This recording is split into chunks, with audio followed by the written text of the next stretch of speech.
Dive 775 on the San Francisco Maru in Truk Lagoon.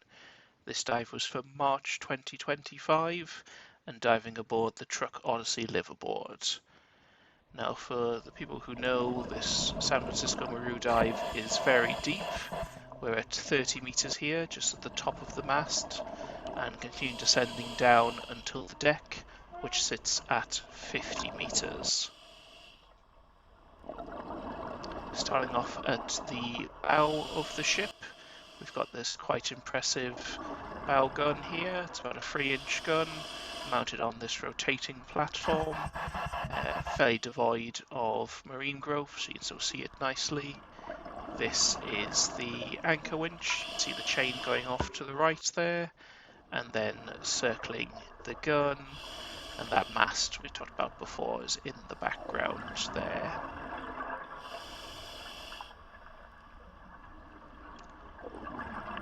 And getting closer to the gun as well, you can see you had slight current on this dive, or little particulates in the water pushing by as we circle and see the gun there. Heading back along the deck, we get to the entrance of hold number 1, which is where we will penetrate down into the holds from. This hold is got a big collection of these hemispherical mines, as well as in the background there tubes of cordite for arming them. There is also these boxes which have a sort of collection of detonators and associated instruments for the mines. And the mines were on all 4 sides of the hold. You can sort of sit in the middle here and spin around and see mines in all directions. More wooden crates there, which would have held the detonators, as well as small shells, which you can see there. And then this is the bottom of the hold. This was the deepest part of the dive at about 56 meters. And someone has nicely arranged some teacups that have been found on the wreck, which you can see there. Then swimming backwards over these aerial bombs here into hold number 2. Hold number 2 has this aircraft engine we can see here, and then as we start to ascend up, we pass the bonnet of these trucks, and then we get to the famous bit of this dive, which is the collection of tanks. These are Japanese Type 95 HA-GO tanks, so a light tank. There is 2 on the starboard side of the wreck, and then the single one remaining on the port side.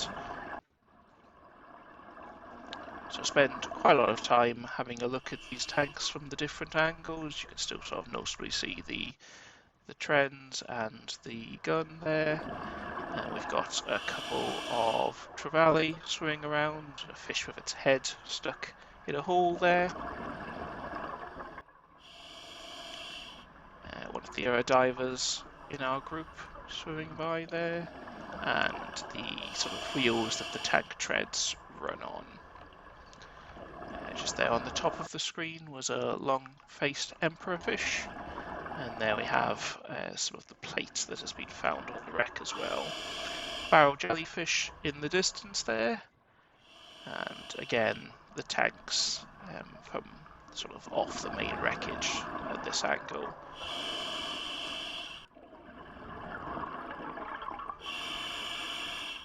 Quite a lot of coral growth on these now. They obviously stick out, and the wreck is swept by current, so you get the soft coral growth. Then moving backwards again, here we have some of the superstructure. I think this is where one of the bombs hit the wreck, so it's quite broken up and damaged here.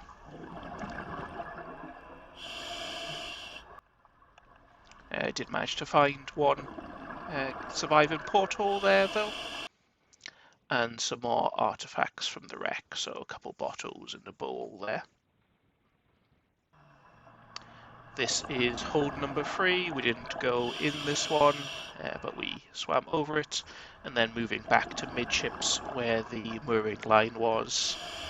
Fairly significant deco obligations on this dive. We had 2 minutes at 9 meters, followed by 22 minutes at 6, which was unaccelerated. So final shot of the bomb damage and the Trevallies, and then up to do that obligation.